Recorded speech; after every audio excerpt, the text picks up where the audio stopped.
Hello and welcome to the Bay Area Case Studies Virtual College Fair Explore session. Thank you for joining us. A few quick housekeeping announcements before we get started.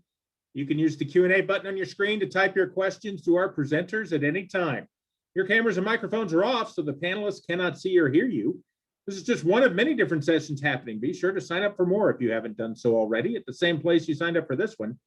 This presentation is being recorded. It'll be available within about a week at strivescan.com/BACS. We have a great variety of schools that we'll be presenting to you today that vary in size, location, and other characteristics. We hope this session broadens your horizons during your college search. In this session, you'll see the schools listed on your screen. These are the 6 schools that we'll be presenting to you during this session: Northwestern University, Mount Holyoke College, Seton University, Hamilton College, Elon University, and Gettysburg College.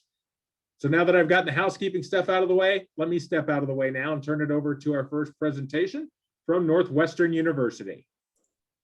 Hello, everyone. Let me pull up a slideshow for us, just so you can follow along. I'm Valerie Smith. I am with Northwestern University. I'm thrilled to be with you all tonight to introduce you to our community of 8,000 undergraduate students located in Evanston, Illinois, which is just north of the city of Chicago.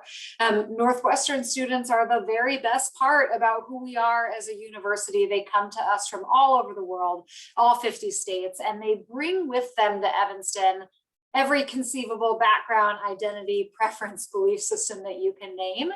And when they all, meet and unite in our classrooms together and they work in really collaborative ways, they learn from one another just as much as they learn from their faculty members. And that's really the heart and soul of the learning environment here, is small classes, access to work with your peers and learn from your faculty and really do something transformational. So you may know of Northwestern as a research university, and that is true. It is our mission as a research university to ensure that every person on this campus is able to contribute in some significant way to their industry, their academic field, the body of knowledge that surrounds us all. And so there are lots of opportunities for you to do that even as an undergraduate student. This is a place where you can come in and dive deeply into your primary area of interest and specialize in it in a meaningful way. What I think students don't always know about Northwestern is that while, yes, we are a research university, we are also at our core a liberal arts college, and we really value the opportunity for our students to come in, explore a wide range of academic disciplines, make unique connections between them, and really build a personalized academic plan that is yours and yours alone. You'll have a hard time finding 2 students here who take exactly the same set of classes, and I think that's a really exciting part of the experience. So on the screen now, you can see an overview of our 6 undergraduate schools. The College of Arts and Sciences in the center is the largest. That's going to cover everything from chemistry to English and creative writing. And then we have 5 schools with a more technical or specialized focus: education, music, engineering, journalism, and communication. And so students are coming to Northwestern, they're finding a home base in one of these 6 schools where they can invest, but they also have open access to the other undergraduate schools. They are mixing and matching. So it's very, very common for students here to pursue an interdisciplinary plan, to take classes and pursue majors and minors within and among all 6 schools. And again, to really make those connections that speak to your interests. So we are a place that welcomes students who know with 100% certainty that they want to pursue a very niche academic path. That's great. We are also home to many, many students who enter undecided and have absolutely no idea what they want to study. All students are welcome. Anywhere you fall on that spectrum, you're going to be supported here to find a path that works for you. And the reason we're able to provide all of that flexibility is because we operate on a quarter system. So I know it sounds funny to talk about an academic calendar in a presentation that's this short, but the quarter system really does allow us to do everything that I've just described. So instead of having a fall and a spring semester, we have 3 academic terms on campus: fall, winter, and spring, and then a summer quarter to round out the year that students are not typically taking classes in the summer. You have a normal school year that's yours to do with what you wish. But in the school year, you're taking 4 classes in each of those 3 terms for a total of 12 per year, and that gives you enough time to both pursue your major and dive deeply into that area of interest, to also pursue a second major if that's something that's of interest to you, to take a wide range of elective classes and explore new disciplines and connections. Or for many of our students, it gives them the flexibility to do things like internships or significant research projects that they can undertake on top of their academic plan. So you can see some of the statistics here on the screen as to how we prioritize and support students who want to have these experiential learning opportunities. The most important thing to know as we're sort of going through a really high level overview of Northwestern is that these skills-based experiences, these experiential learning opportunities are just as central to the experience here as the content that you're engaging with in the classroom. So we want you to not only learn a whole lot while you're on campus, but be prepared to apply that to a new field or to a new endeavor after graduation in an innovative way. And that's what things like study abroad and internships and research are going to help you do. And as we move through the campus experience, it's not all about classes, although that's a significant part of it. What I love the most about Northwestern is that you can do what you love. There is not one way to be a Northwestern student. We are a community of artists and athletes and activists, and many times students identify as all three, and they're involved in all sorts of different ways. It's my favorite thing about Northwestern is that you can't come here and find a dominant interest or a dominant student group, because our students are so celebratory of all the ways that they're diverse and that they have those diverse interests in different activities throughout campus. So if you're getting a sense of me describing a really personalized academic experience and a really personalized experience outside of the classroom as well, you're tracking, and I think that's great. This is a place where your path is not prescribed, and you're going to come to Northwestern and have the support through small classes and faculty mentors and a really meaningful and engaged residential experience to pursue the path that's the best fit for you. And we do that so that by the end of the day, you graduate not only being able to get a job, but being able to pursue a really meaningful career. That's a great match for your interests and your skills in life.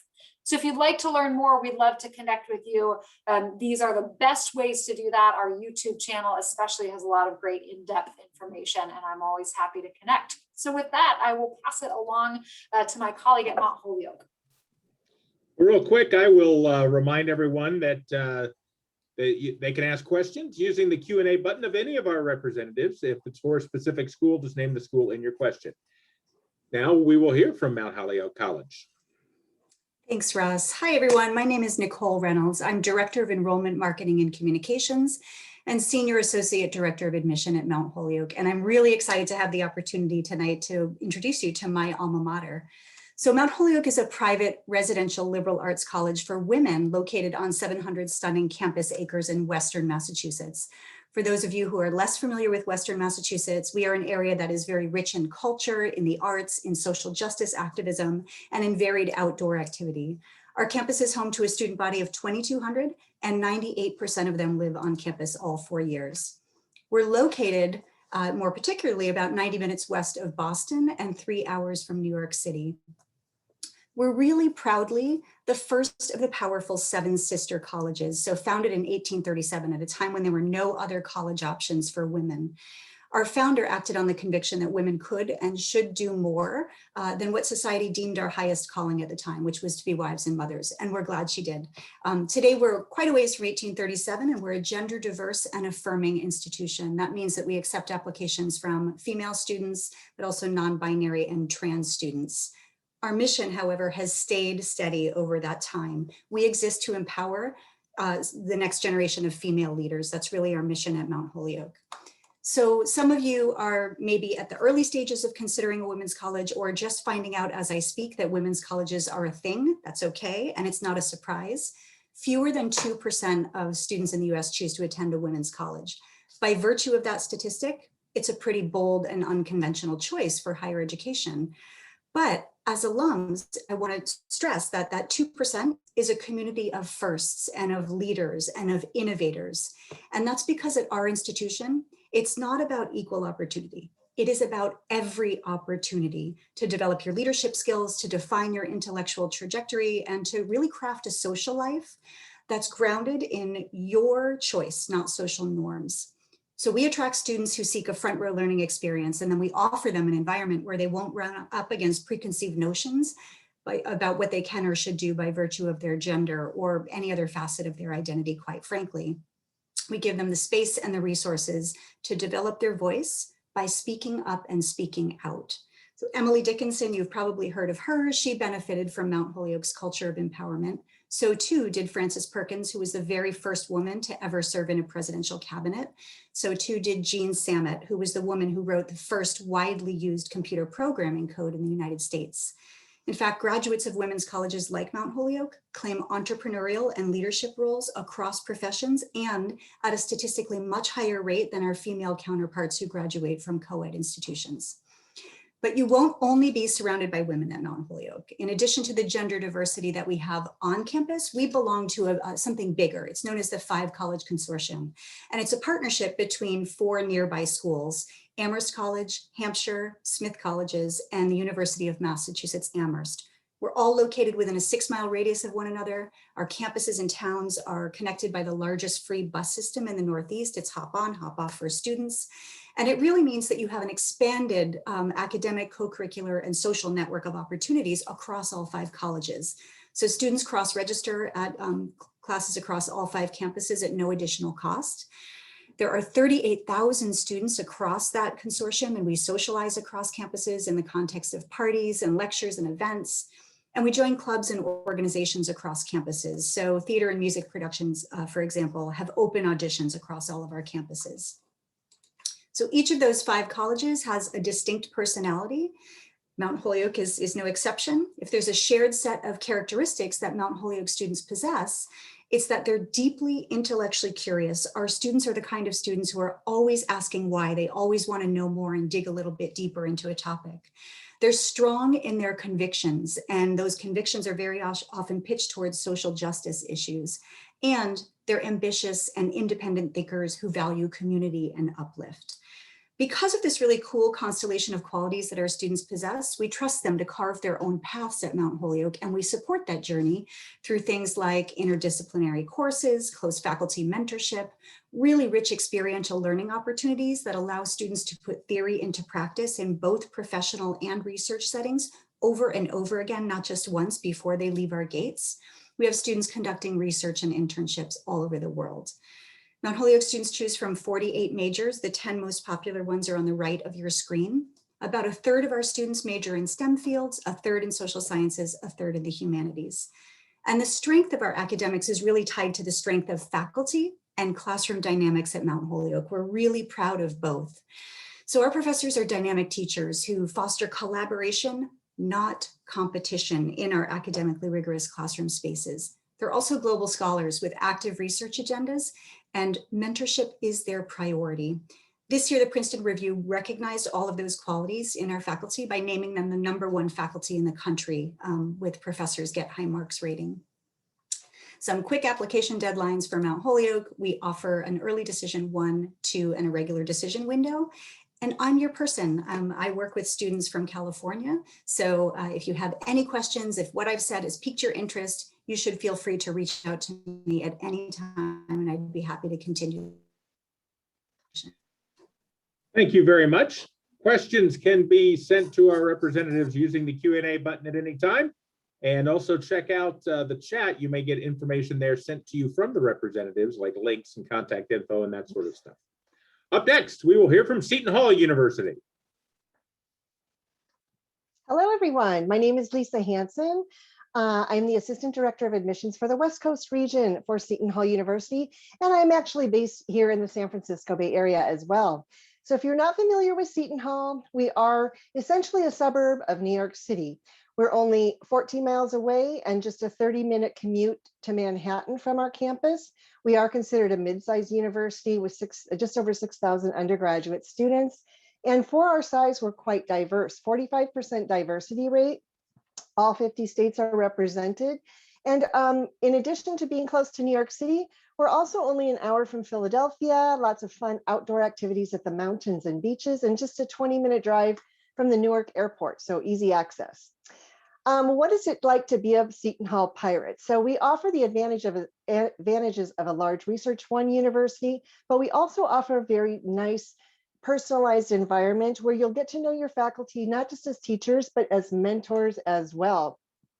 These are some of our pirate points of pride. We do have the #1 business leadership program in the nation for the past 5 years in a row. We also have a great outcome rate. So we are among the top 25 universities in the nation with the highest paid graduates. Mid-career earnings are 50% higher than the national average. This is a look at all of our colleges and schools that we offer at Seton Hall University, over 90 different undergraduate programs. Of these, some of those are more attractive to the West Coast students, including our School of Diplomacy and International Relations. In this, we have an exclusive alliance with the United Nations of America. Students will do internships with the United Nations. They can also intern with the FBI, the CIA, the Secret Service, study for a semester in DC, and work at the White House. We have a great School of Business, which I'll talk about in a second, direct entry College of Nursing. We also have a fabulous program of College of Communication and the Arts. Again, with our proximity to New York City, we are very attractive to a lot of students. We also have an award-winning radio station on our campus. We won the Marconi Award, and also it was ranked the #1 non-commercial radio station in the nation, and we were inducted into the Rock and Roll Hall of Fame. We have a fabulous School of Health and Medical Sciences offering lots of programs, and also School of Theology and Medicine. Our Stillman School of Business, as I mentioned, ranked #1 for business leadership. We also have a mock trading room where students can actually learn how to do trades. They can also become Bloomberg certified and get ready to work right on Wall Street. We have a very high employment rate in our business school, and also a dual MBA program as well. We also have some great other dual programs. We have a partnership with Stevens Institute of Technology for Engineering, law programs for our Seton Hall Law School, Health and Medical Science, and our BSMD program. And for our engineering program, we partner with Stevens Institute of Technology, which is located in Hoboken, New Jersey. So in this, students can gain a BS and a master's in engineering within 5 years. They can study engineering or also get a degree in artificial intelligence. And at Seton Hall, because we are smaller, students can start to do research as early as their freshman year. We also have some wonderful dual law options. These are 3+3 or 6-year options. For this, students can choose between an undergrad in business, diplomacy and international relations, political science, religion, or social work. Also, our School of Health and Medical Sciences offers great dual options, a 5-year athletic training program and a 6-year or 3+3 programs for occupational therapy, physical therapy, physician assistant, and speech and language pathology. Our joint MD program offers a BS to MD track for our students. In this program, we partner again with Hackensack Meridian Health Group, which is the #1 health group in New Jersey. Again, I mentioned our very personalized approach to education. Our career services does a phenomenal job. They are very dedicated and work closely with our students to make sure that our students have great access to wonderful internships. We have over 17,000 internships opportunities. Over 80% of our students do complete between 3 to 5 internships before they graduate. This is just a small sampling of some of the companies and organizations where our students have gone on to intern and or get careers with. We also have a fabulous employment rate, and we are ranked #4 in the nation for providing internships to our students. We also have a very active student body, over 150 different clubs and organizations, Greek life, and we do have a great performing arts opportunities as well on our campus and also in our local performing arts center. Seton Hall, lastly, is really big on team spirit. We are part of the Big East. We play against a lot of other Big East teams, 14 Division I athletic teams. And usually we are most well known for our men's basketball team, but just a few days ago, our men's soccer team actually won the Big East. We're very generous in offering great scholarships for students that are intent on coming to Seton Hall. We do our best to make it as affordable as possible. And these are just some of our deadlines coming up. Seton Hall is also test optional through the fall of 2026. We have early action and regular decision dates, and I can provide an application fee waiver code if you are interested in applying. Seton Hall is still open for visitors, so we are still doing on-campus tours. If you'd like to come visit us, we would love to see you and love to show you our beautiful campus. But if you can't get there in person, of course, we'd love to see you virtually as well. And thank you so much. So glad to talk to you tonight. Thank you very much. If you have questions for any of our presenters, just use the Q&A button to ask that question at any time. Also, check out the chat for information that our presenters could be sending your way. Up next, let's hear from the representative from Hamilton College. Hello, everyone. I'm Nikki Barron. I'm an Associate Dean of Admission at Hamilton, and I'm also a Hamilton College alum. Something that Hamilton alumni and current students all share is that we love to gush about how much we enjoy Hamilton. So I could actually probably chat with you all evening about Hamilton, but the challenge is containing my enthusiasm in just 6 minutes. So if you're looking at other small liberal arts colleges, it's possible they're starting to blur together. Some of the ways that I think Hamilton stands out is that we have a tremendous sense of community on campus among our students, faculty, and staff, but also off campus among alumni. Also, Hamilton gives students a very personalized experience where you truly get to make the experience on campus what you want it to be, both academically and in terms of out of classroom experiences.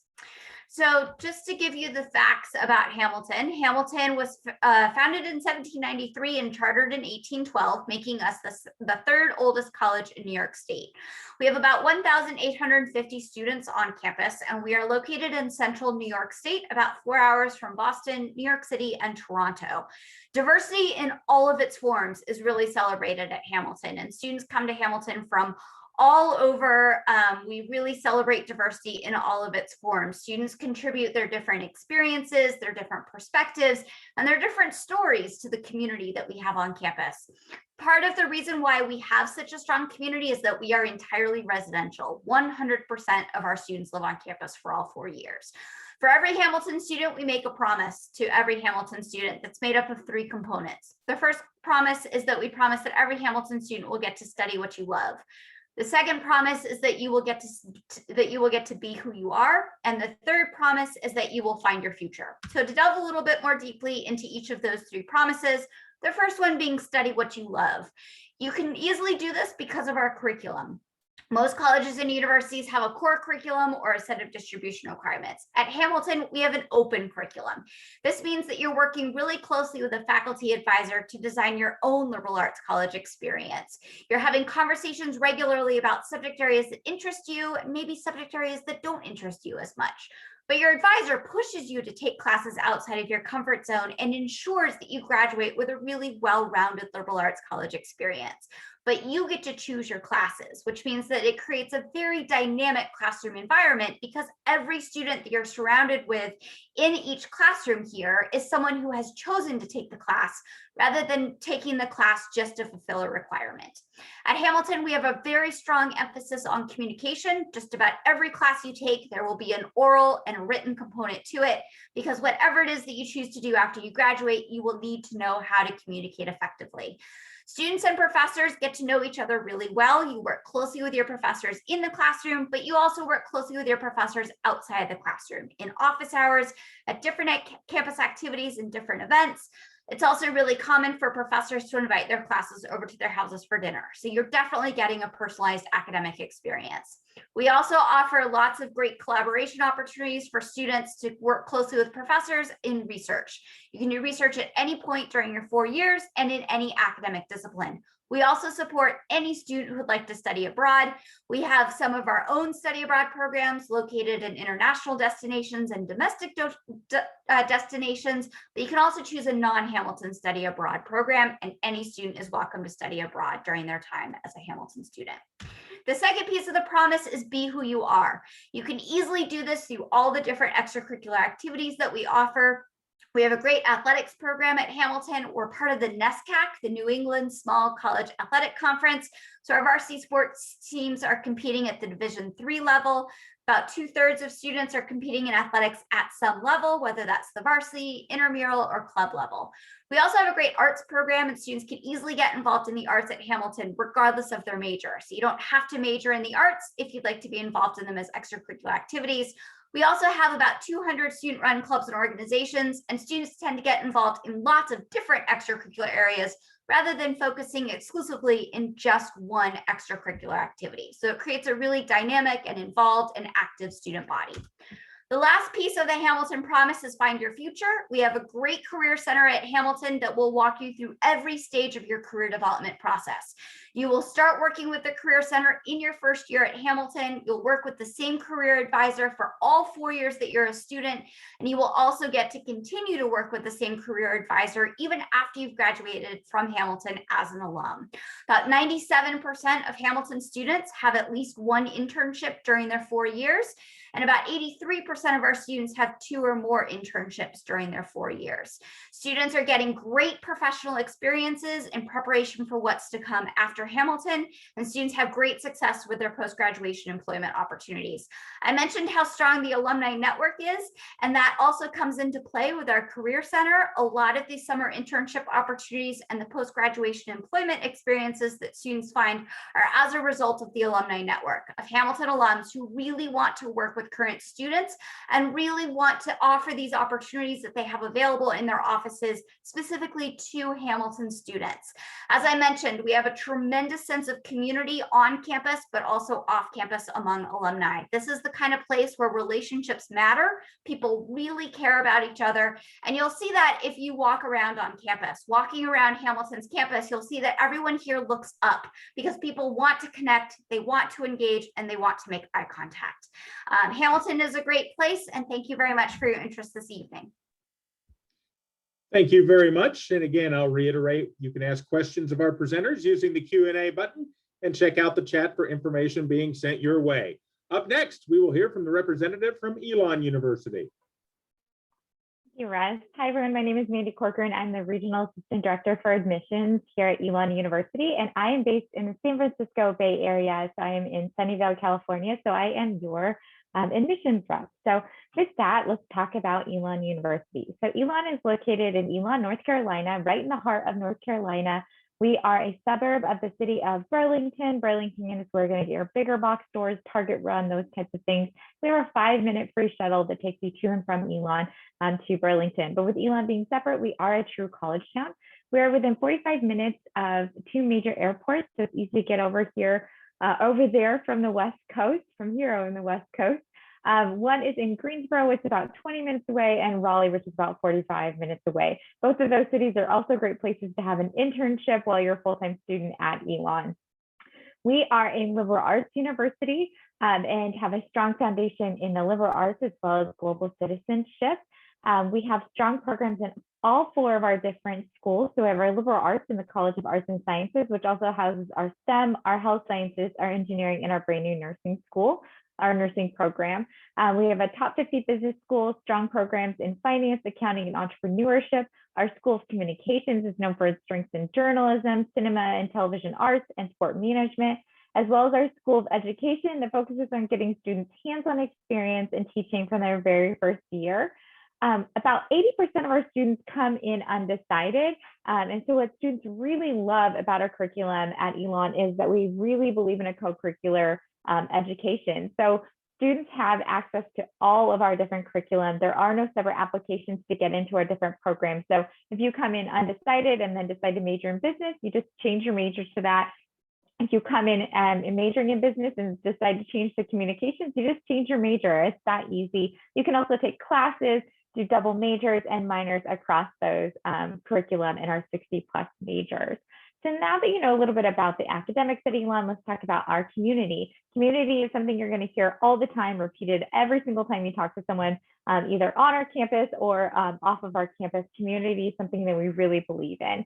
So we have an undergraduate population of just under 6,300 undergraduates. So again, just that mid-sized private liberal arts university. About 80% of our students are coming from out of state. So we're definitely not going to be alone coming over here from California. And in fact, California is the #1 or the #10 state that we're getting students from and that we see represented on our campus. And so much that we formed our West Coast Student Ambassador team this year to help students transition from the West Coast and to be able to get that peer-to-peer kind of transition and ask those questions of what it's like to come from the West Coast to the East Coast.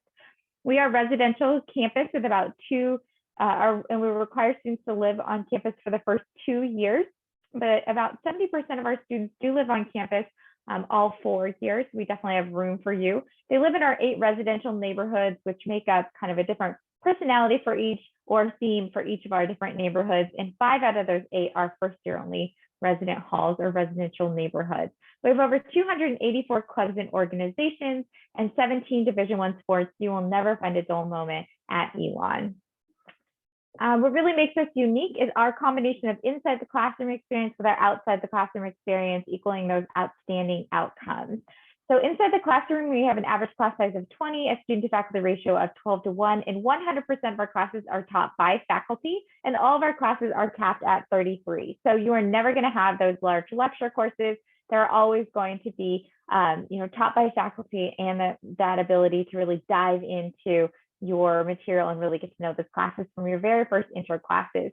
This really allows our faculty and our students to be able to lean in to our teaching philosophy here at Elon, and that is to teach through mentoring. So at Elon, we always joke that you collect mentors, starting with me, your admissions counselor, then going to those West Coast student ambassadors, then to your faculty, then to other peers and staff, and then eventually your alumni. So lots of mentoring opportunities. Something that is very unique at Elon is that we require all of our students to complete experiential learning. So what does that look like at Elon? This is in the shape of our Elon experiences, and we actually require students to complete 2 out of the 5 of these Elon experiences before they can graduate. Again, wanting you to get that hands-on learning and the experiential real-world experience. So 79% of our students are studying abroad, and an additional 12% will go to one of our Study USA centers, and we are the #1 private university in the nation for study abroad. For internships, about 88% of our students are completing internships, 23% are participating in peer one-on-one mentored, faculty mentored research. 87% of our students are completing service learning, and 55% hold a significant leadership position across campus. This leads to our amazing outcomes, and 95% of our students are employed in graduate school, completing an internship or a service organization, and 92% of those students are related to their career objectives. So you come to Elon, you explore, you find what you're passionate about, and then pursue that passion post-graduation. How do you become a part of our amazing Elon family? You're going to want to submit your application by November 1st. We have early decision, which is binding, and early action, which is not. And then our regular decision is January 10th. These are the different factors that we're taking into consideration when we're looking at that. And I know you learned a lot about that today with case studies, but I'd love to chat with you more and connect with you. And I will put in the chat where you can find our West Coast admissions page, which will connect you with those West Coast student ambassadors. Thank you so much, and have a wonderful rest of your night. Thank you very much. And I'll mention the Q&A again. If you have questions for any of our panelists, just make sure to use the Q&A at any time. And look in the chat for the information that our representatives are sending to you. Up next, let's hear from Gettysburg College. Hi, everyone. I hope you're doing well. My name is Lauren, and I'm one of the senior assistant directors at Gettysburg College. And I am also a proud alumna of the class of 2016. So I'm going to take the next few moments to share a little bit with you once I can get my slideshow up and going. All right. So if this is the first time you're hearing about Gettysburg College, what's first and foremost important is for you to understand a little bit about where we are.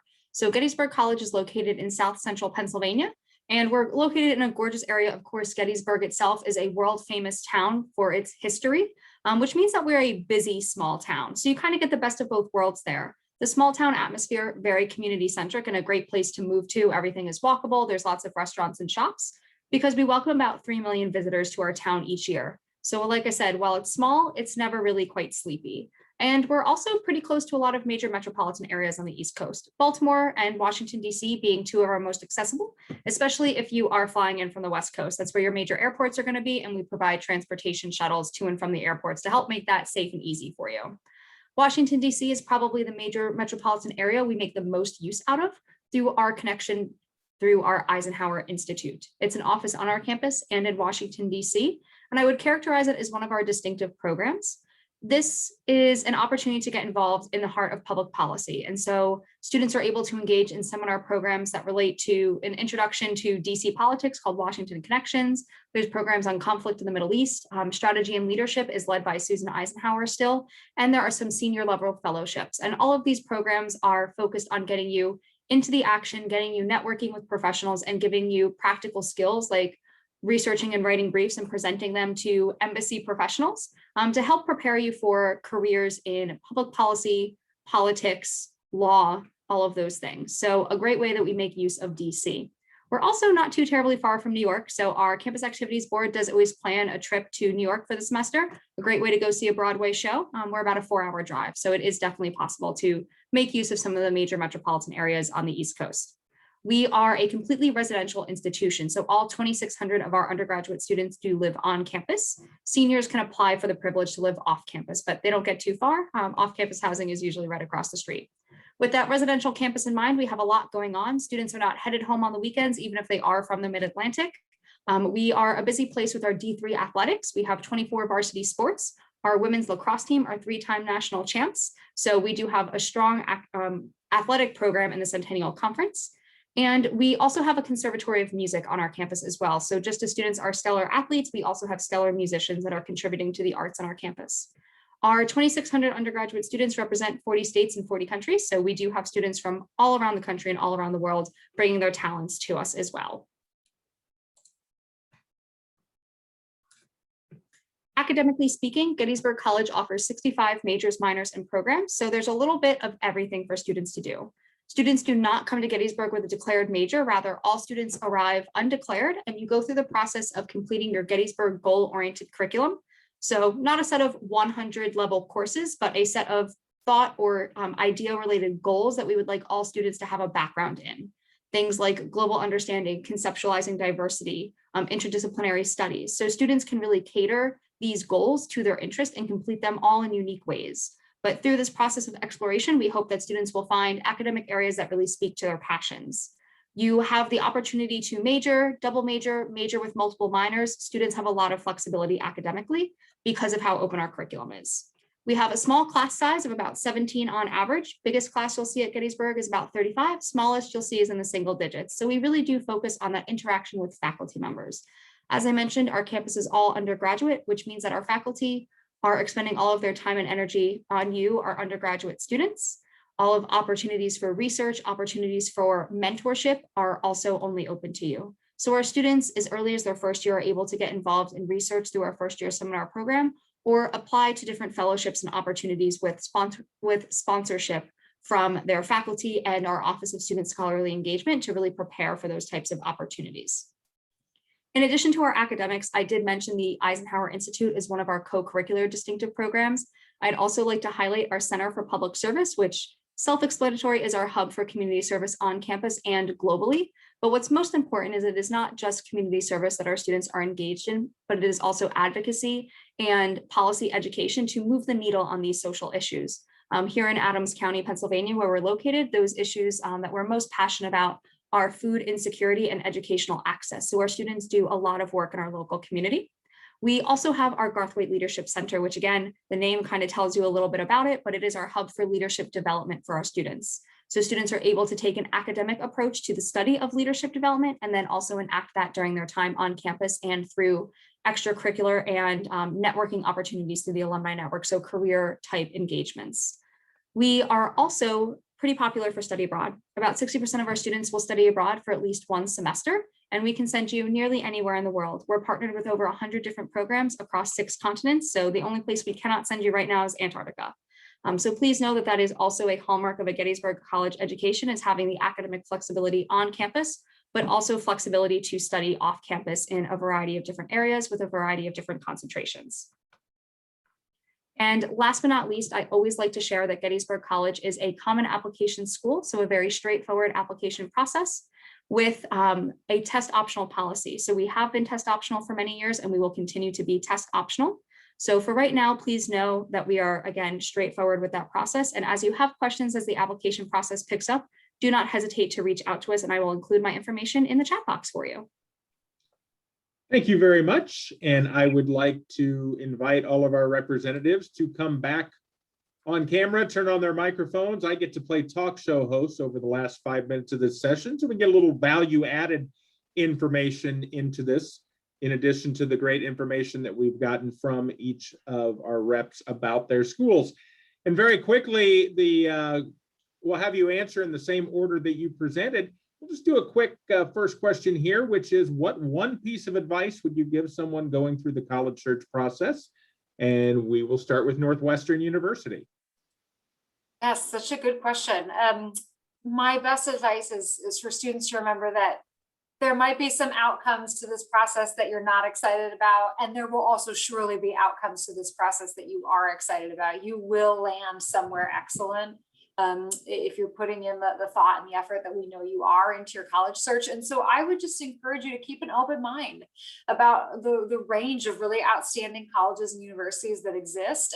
Let yourself be honest about the places that are going to be the best fit for you, and know that admission decisions, whether they are good or bad, are not a reflection of you and your value as a person or a student. They're not an indication of all the great things you're going to accomplish in life. They're just a reality of a complex process and of schools trying to find the students that are going to be the best fits for their campus. So be thoughtful about it and know that you will be great at the end of the day. Mount Holyoke College. Sure. I would say to students I'll echo something Valerie said, keep an open mind, be prepared in this college search process to be surprised, to have your ideas about what you want or what you want to study or the kind of community you're looking for, to take a left turn from where you sit right now, and just really delight in the process. It is truly a process. Seton University. I echo everything that's been said so far, but I would also just recommend, in case you forget, reach out to your admissions folks that you've been corresponding with, because in addition to offering you a lot of additional information about the university that you might not be able to find readily or easily on the website, we can also put you in touch with current students, faculty members, and alumni as well, that you can really get their perspective on what it's like to be a student and what their experience has been at that particular university. Hamilton College. So I think it's great that you all are here right now. You're all in your junior year, spring of junior year. And I think it's great that you're starting to think about college. But I think as you are going through the college search process, don't be so focused on what's to come after high school. Don't be so focused on the college search that you lose sight of the present moment. High school is a really special time in your life, and be sure to remember to celebrate all your accomplishments and enjoy your high school experience without being so focused on what's to come after high school. Elon University. Yeah, I think you need to just focus on being kind to yourself and giving yourself, space to reflect on everything that you go through, like Nikki had said, but also to let yourself off the hook and realize that, life is going to take you where you're supposed to be, and there are no wrong decisions in this process. You're going to have some choices that you love and some choices that you're very disappointed that you don't have, and that's okay. We all are wonderful places to go. You're choosing education and you're choosing to further yourself, and become that person. And so be kind to yourself, and also don't put so much pressure on the campus tour. If you're not able to make it out, or you're not, can't afford it, or for whatever reason, know that us admissions counselors are here to help you make that decision sight unseen. So don't write off a school just because you aren't able to visit it. So thank you, and thank you for joining us tonight. Gettysburg College. So I always share with juniors that I think it's really important to learn the art of introspection. And what I mean by that is learning to sort of sit with yourself and evaluate what is important to you. And it's really hard work to do that. But as we've sort of discussed, that you're going to have so many options throughout this process, and you're going to be asked so many times what it is that you want. And we can all, as admissions counselors and college professionals, serve you better if you have questions to ask and you have an idea of what you might be looking for. And so figure out whether it's academic programs or extracurricular opportunities or social things or quirks that you're looking for in your school. Figure out what is important to you, because chances are many schools can be a good fit for you and you will probably be a good fit for many institutions. So having a sense of what is most important to you will help guide that decision making. Well, thank you all for that great advice, as well as sharing all the wonderful information about each of your institutions. And I want to thank our attendees for joining us for this session. When you close this window, there will be a link to a very quick 4-question survey. We'd appreciate any feedback you can provide. Also, this is just one of many sessions being hosted. Be sure to sign up for more if you haven't done so already at the same place you signed up for this one. And in about a week, you'll be able to find this session's recording as well as all of the other session recordings at strivescan.com/BACS, B-A-C-S. Once again, thank you to all of our representatives for sharing such helpful information and presenting tonight, and have a great rest of your Wednesday. Take care.